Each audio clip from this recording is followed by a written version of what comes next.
Hello കൂട്ടുകാരെ, അപ്പോൾ ഇന്നത്തെ നമ്മുടെ 4 മണി പലഹാരം ചേന പുഴുങ്ങിയതാണ്. ചേന, ചേമ്പ്, കാച്ചിൽ ഇതൊക്കെ പുഴുങ്ങി കഴിക്കുന്നത് വളരെ ടേസ്റ്റുള്ളതാണ്. കൂടെ കാന്താരി ചമ്മന്തിയും കൊണ്ട് കേമമായി. അപ്പോൾ ഇന്ന് നമ്മുടെ വീട്ടിൽ തന്നെയുള്ള നാടൻ ചേനയാണ് കേട്ടോ. ചേന വലിയ വലിപ്പമൊന്നും ഇല്ലായിരുന്നു, വളമൊക്കെ ഇട്ടതാണ്. പക്ഷേ ഇച്ചിരി വലിപ്പം കുറഞ്ഞു. നമുക്ക് വീട്ടിലേക്ക് ആവശ്യമുള്ള ചേന കിട്ടി. ചേന എടുത്ത് നമ്മൾ പറിച്ചെടുത്തിട്ട് ചെത്തി നന്നായിട്ട് മുറിച്ചിട്ട് ഒന്നുകൂടെ കഴുകിയെടുക്കുന്നുണ്ട്.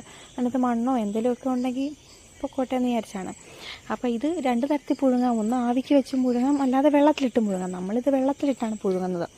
അതും അടുപ്പിൽ തന്നെ വെച്ചാണ് കേട്ടോ പുഴുങ്ങുന്നത്. പുഴുങ്ങി തിളച്ച് കഴിയുമ്പോഴാണ് ഉപ്പൊക്കെ ഇടുന്നത്.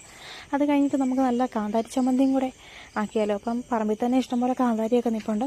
അവിടെ ചെന്ന് 5-6 കാന്താരി പൊട്ടിച്ചുകൊണ്ട് വന്ന് എന്നിട്ട് ഉപ്പും ഉള്ളിയും ഒക്കെ വെച്ച് അരകല്ലിൽ തന്നെ അരച്ചെടുക്കാനുണ്ട്. നല്ല നാടൻ രീതിയിൽ തന്നെ ഇന്നത്തെ ചേന പുഴുങ്ങിയതും കാന്താരി ചമ്മന്തി റെഡി ആയിട്ടുണ്ട്. അപ്പോൾ എല്ലാവർക്കും ഇഷ്ടമായി ലൈക്ക് ചെയ്യുക, ഷെയർ ചെയ്യുക.